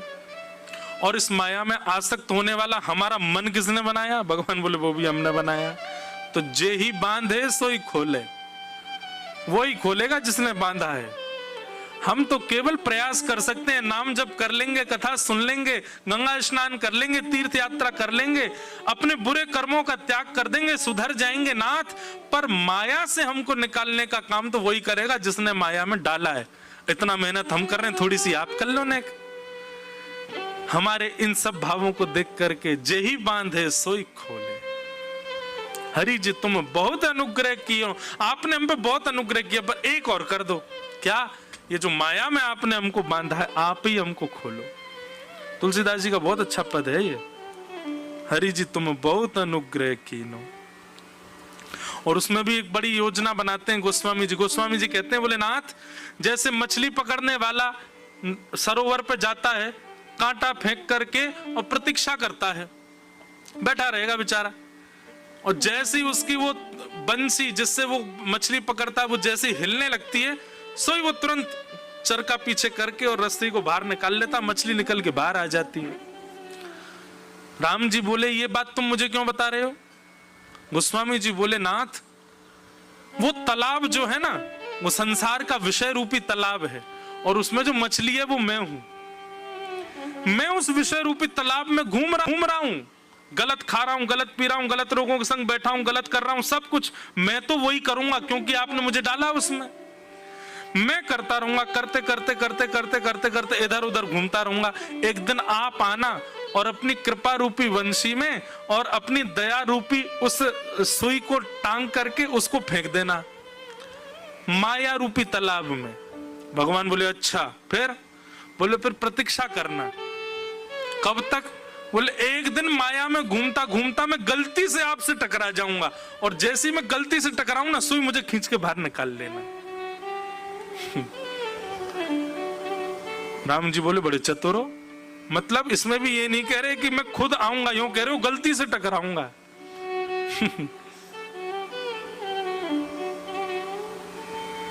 जय ही बांधे सो। भक्तों की वाणी बड़ी सुंदर है। तो यहां अगला प्रश्न राजा निमि कर रहे हैं, आपने बताया माया क्या है, अब यह भी बताइए इस माया से बचने का उपाय क्या है? इस माया से कैसे बचा जा सकता है? मन तो मेरा हो रहा है कि मैं अभी सुना दूं, फिर एक मन ये भी करा कल सुनाऊं 5 बजे से। बताओ क्या करें? हाँ, क्योंकि कल आना नहीं है आपको, इसलिए आज ही। कौन कौन आएगा कल? पहले बताओ तब सुनाऊंगा। बस कोई बात नहीं, चलो हम आधा सुना देते हैं, आधा बाद में सुनाएंगे, हैं? अधूरा छोड़ के जाएंगे ताकि कल सुनने फिर आओ। आहा, प्रबुद्ध नाम के योगेश्वर उत्तर दे रहे हैं, माया से बचने का केवल एक तरीका है, बहुत ध्यान से सुन लीजिएगा, कि तस्मात् गुरुम प्रपद्येत जिज्ञासु श्रेय उत्तमम। बोले भैया, इस संसार रूपी माया से बचने का केवल और केवल एक तरीका है, क्या? बोले कोई गुरु आपके जीवन में आकर के और अपनी वाणी से आपकी दिशा परिवर्तित कर दे तो आप इस माया से बच सकते हो। बिना गुरु के इस माया से बचना असंभव है। अच्छा, एक बात, कई लोग पूछते हैं महाराज जी गुरु का होना जीवन में जरूरी? आप लोग गुरु का होना क्या समझते हो? मतलब कैसे लेते हो? आपकी गुरु कैसे आना चाहिए आपके जीवन में? दीक्षा दे के आ जाए वही गुरु होता है? नहीं, ऐसा नहीं है। हमने गोस्वामी तुलसीदास जी को कभी नहीं देखा, हम उनको गुरु मानते हैं। मीराबाई को कभी नहीं देखा, हम उनको गुरु मानते हैं। ये सब हमारे शिक्षा गुरु हैं, दिशा गुरु हैं। वास्तव में दीक्षा गुरु हो अच्छी बात है, पर उससे भी पहले दिशा गुरु होना चाहिए, जिसकी वाणी, जिसकी वार्ता, जिसका प्रवचन, जिसके शब्द आपके हृदय को झकझोर देते हो, जिस काम को आप लाखों लोगों के कहने पर नहीं छोड़ पाए थे, एक व्यक्ति की वाणी सुनकर के आप उसका त्याग कर दो, समझो यही गुरु है। ऐसा गुरु आपके जीवन में आ गया कि उसकी वाणी पर आपको संशय नहीं करना पड़ता है, उसकी वाणी पर आपको सेकंड ऑप्शन विचार नहीं करना पड़ता है। वो जो एक बार कह देते हैं बिना संशय के आप उसका पालन कर लेते हैं। ऐसे गुरु यदि आपके जीवन में आ गए तो आप माया से बच जाओ। केवल करना क्या, उनकी वाणी का पालन करते रहो। वो कह दें दिन तो दिन, वो कह दें रात तो रात, वो कह दें उठो तो उठ जाओ, वो कहें सो जाओ तो सो जाओ, जिम्मेवारी उनकी है। वो कह दें कूद जाओ तो कूद जाओ, ये विचार मत करो हाथ पांव कितने टूटेंगे, पलस्तर कौन करवाएगा। उनकी वाणी एक बार वो कह दें आप त्याग दो, बस उन पर छोड़ दो। जैसे हम कह रहे हैं कि कल भी आना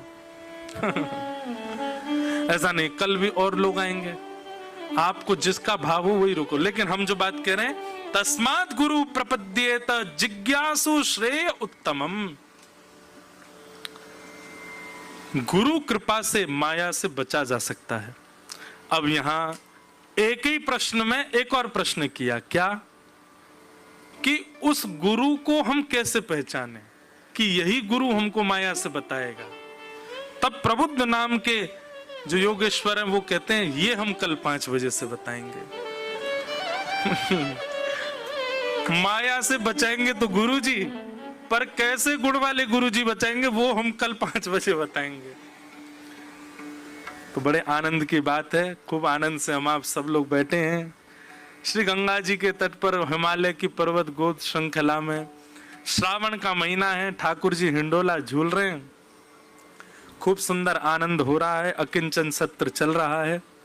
श्री गिरधर लाल जी का दर्शन अभी होगा, आज जल्दी कराएंगे। आज लाल जी 9 बजे दर्शन देंगे, क्योंकि कल बहुत लोग नहीं हो पाए थे। 9 बजे ठाकुर जी का दर्शन होगा और फिर शाम को तो हमारा ऊधम होता है, हम लोग खेलते कूदते आनंद करते हैं। सब हिमालय पर आनंद कर ही रहे हैं, बड़े आनंद से खूब कथा का समय संघ चल रहा है। कल पुनः 2 दिन का और बचा है, कल और परसों। कल हम आगे का प्रसंग सुनेंगे, परसों कथा विश्राम करके 7 तारीख को आप सब लोगों का निमंत्रण है, वृंदावन पधारिए। शाम 5:30 बजे से श्री गिरधर लाल जी का हिंडोला उत्सव है वृंदावन में, फोगला आश्रम में। बड़े आनंद से ठाकुर जी का मधुर हिंडोला उत्सव वहां पर होगा। खूब आनंद से हम लोग ठाकुर जी को झूला झुलाएंगे। सब लोग आओ। महाराष्ट्र के जो प्रेमी भक्त हैं सब लोग पंढरपुर आ जाओ। 11 अगस्त से पंढरपुर में कथा है श्री पंडरीनाथ भगवान के चरणों में। और फिर हमारे जीवन की सबसे पहली भक्तमाल, पहली बार हम भक्तमाल कथा करने जा रहे हैं जयपुर में 20 अगस्त से 26 अगस्त जन्माष्टमी तक। और फिर जन्माष्टमी के बाद 27 या 28 तारीख से वृंदावन में 4 दिवसीय नंदोत्सव है। दसम स्कंद की कथा है, तो 4 दिन तक नंदोत्सव पर कथा चलेगी। कैसा उत्सव हुआ, क्या क्या उसमें भाव, 4 दिन तक वो सब भाव रहेंगे। तो ऐसे अभिक्रम है आगे। आप सब लोग बड़े आनंद के साथ में पधारो। सबको बहुत बहुत जय श्री कृष्ण, जय सिया राम, जय श्रीमन नारायण। मन भूल मत जइयो राधा रानी के चरण, मन भूल मत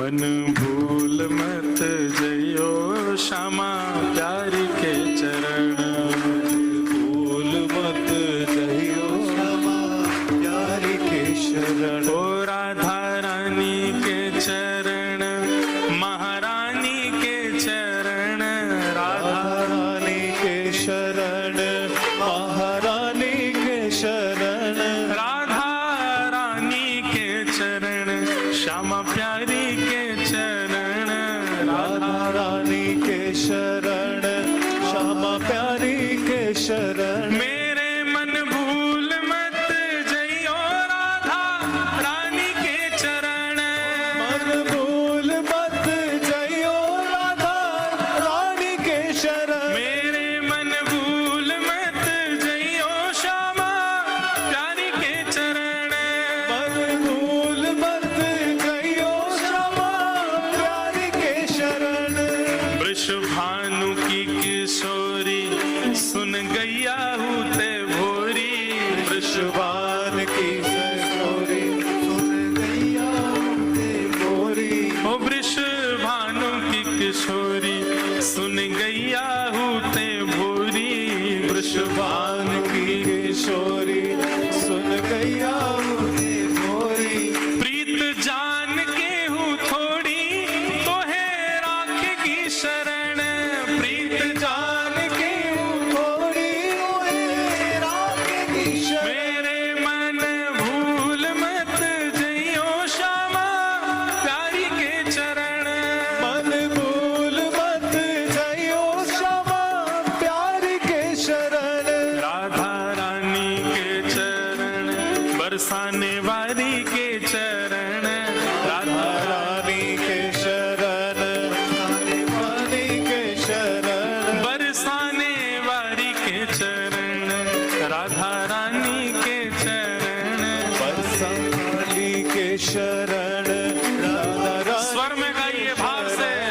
मन भूल मत जइयो राधा रानी के चरण, मन भूल मत जइयो राधा रानी के शरण। मन भूल मत जइयो श्यामा प्यारी के चरण, भूल मत जइयो बल वृषभानु दुलारी की, बल वृषभानु के जमाई की।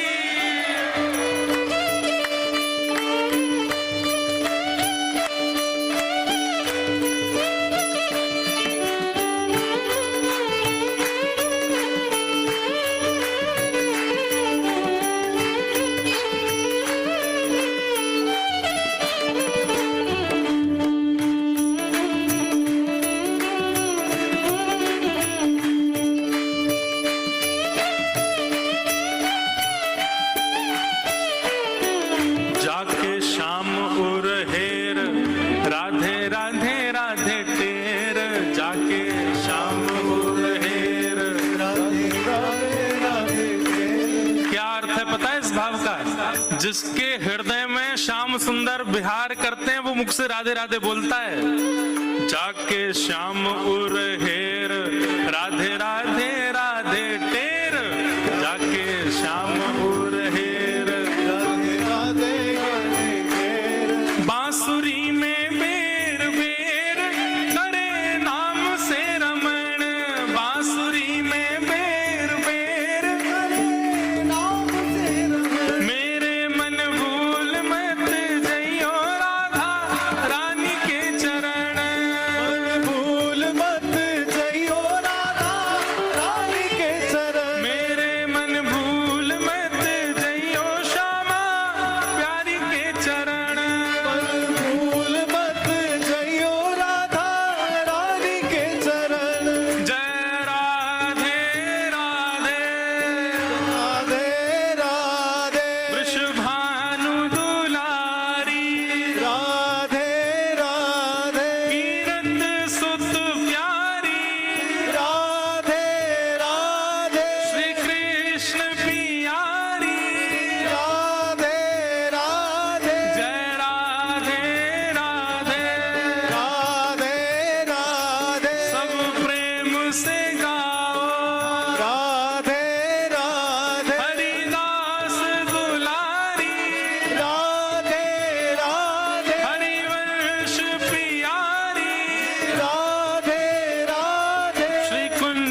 आप सबको बहुत बहुत जय श्री कृष्ण, जय सिया राम, जय श्रीमन नारायण।